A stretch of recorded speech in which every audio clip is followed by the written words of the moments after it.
Donald Trump ngamuk, dunia melawan, yang dipukul Amerika, yang bangkit Indonesia. Lihat ya, Donald Trump, Presiden ke-47 Amerika Serikat, kembali bikin ulah. Bukan hal baru, tapi kali ini keterlaluan.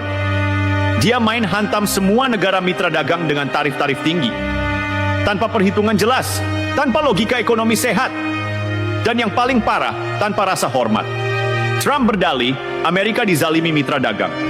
Dia bilang, pemimpin asing mencuri pekerjaan kita, pabrik kita dijarah, American Dream dihancurkan. Ya ampun, narasi kuno model gitu kok masih dipakai?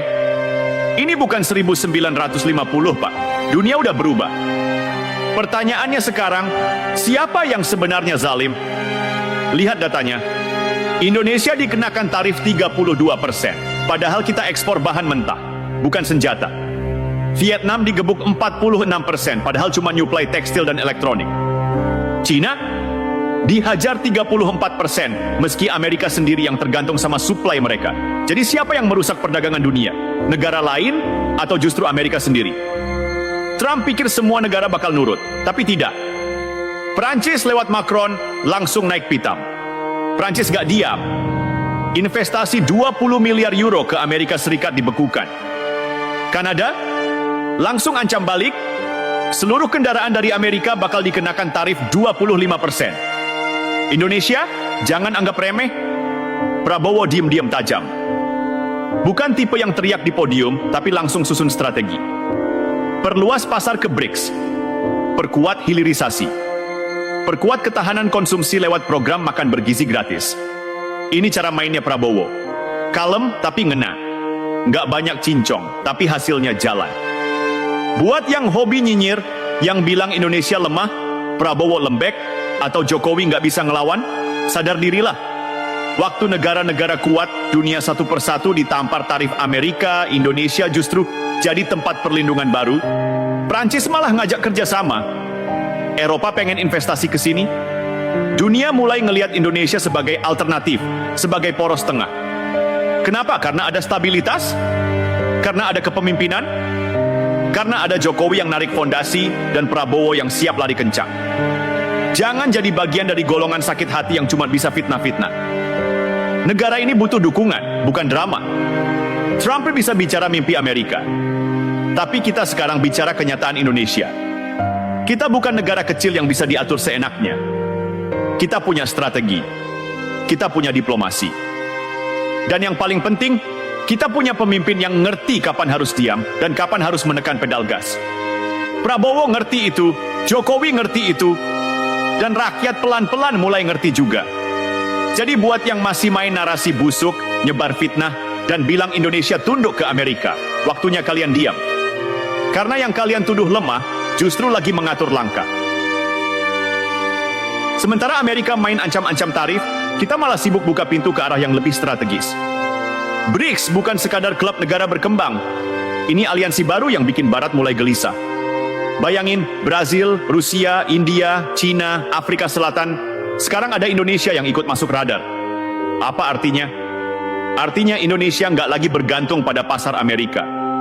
Artinya kita mulai diversifikasi. Kita buka peluang kerjasama di mata uang non-dolar. Kita dorong ekspor ke pasar yang lebih bersahabat, bukan yang seenaknya main tarif kayak bos mafia. Dan ini bukan sekadar mimpi, ini visi konkret. Hilirisasi nikel, bauksit, dan SDA lainnya bukan proyek asal-asalan. Jokowi udah bangun jalannya. Prabowo tinggal genjot gasnya. Kita bukan bangsa kuli, kita bukan bangsa pengekor, kita bangsa pejuang, dan pejuang itu harus punya arah. Presiden Jokowi saat bicara soal hilirisasi. Trump dan gengnya di Washington gak suka lihat Indonesia mandiri. Mereka terbiasa lihat negara berkembang tunduk, ngemis.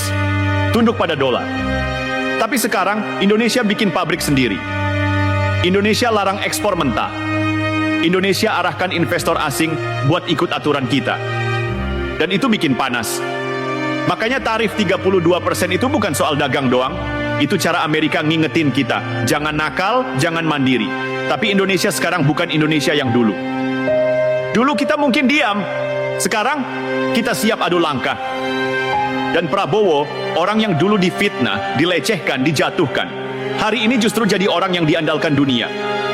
Sekarang begini, kalau dunia aja mulai hormat sama Indonesia, masa rakyatnya sendiri masih hobi nyinyir?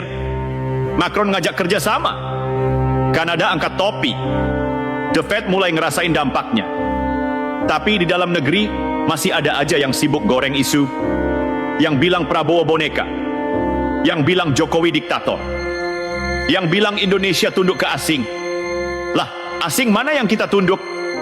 Yang kita lawan tarifnya? Itu Amerika. Yang kita tarik investasinya? Itu Eropa dan Asia. Yang kita bangun aliansi dagang baru? Itu BRICS. Kalau masih nggak ngerti, ya artinya kamu yang problemnya. Bukan pemerintah.